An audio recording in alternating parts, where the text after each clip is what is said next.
pleasure to be talking to you today and to talking about digital transformation.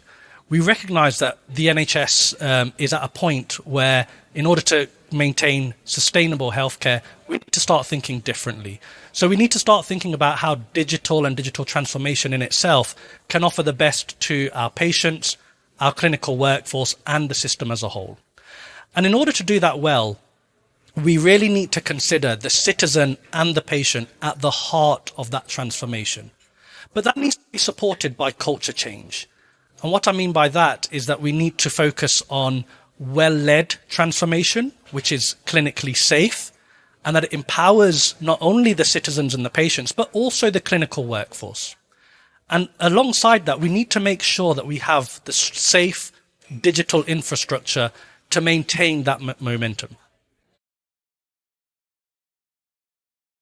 So digital transformation is all around how we can implement digital tools into our clinical work streams. But I like to think of it as pure transformation, because when we're looking at this, it's less around the technology, but more around the transformation of pathways in itself. And that needs to be supported right from the top level all the way down. And we need to think about the digital culture, or what I like to term culture change, in order to support that. We have to recognize that our clinical workforces are tired, they're burnt out, there's low morale. And so we need to support our clinicians to change the way that they work and to change the way that they look after patients in order to get the best for our patient populations. So digital transformation can really impact the way that we deliver care for our patients. The most important thing is that we make sure that patients are really at the heart of that change, that they understand what that change means for them and their families. If we just impose digital change, there's a chance that it might get resisted and it might not get used. So thinking about the patient is so incredibly important and is really the first step of any digital transformation and should remain at the core when we're thinking about how we can change the way we work in healthcare. There are lots of fantastic examples of where this has been done. So the ability to remotely monitor patients or provide hospital level services in the home of a patient is one such example. And in doing so, what we found is that patients are 5 times less likely to get infections. They are much less likely to get, lose their muscle mass. They're less likely to fall. And of course, they're in their own home environment where they're with their loved ones and they're being supported.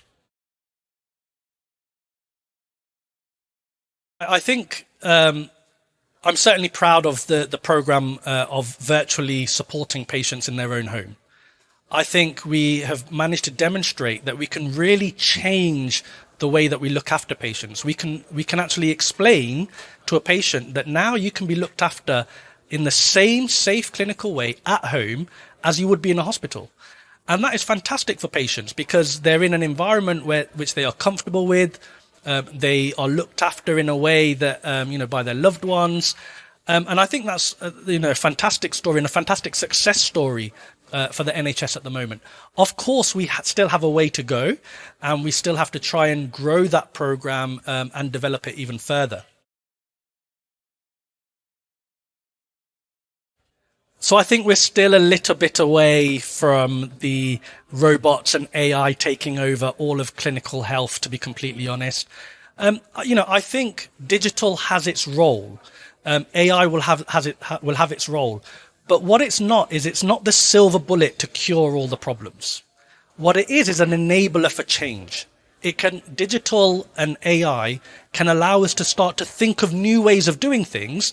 And then we can use that digital technology to enable the new way of doing things. So, for example, rather than phoning the patient at home, we can now use digital technology to see what's happening with their blood pressure, their heart rate, their oxygen levels, all using digital technology, which makes things far more efficient and clinically resourceful and safer for the patients as well. So I'm really looking forward to the expansion of 2 things. The first are technologies that really empower and educate our citizens and our patient populations.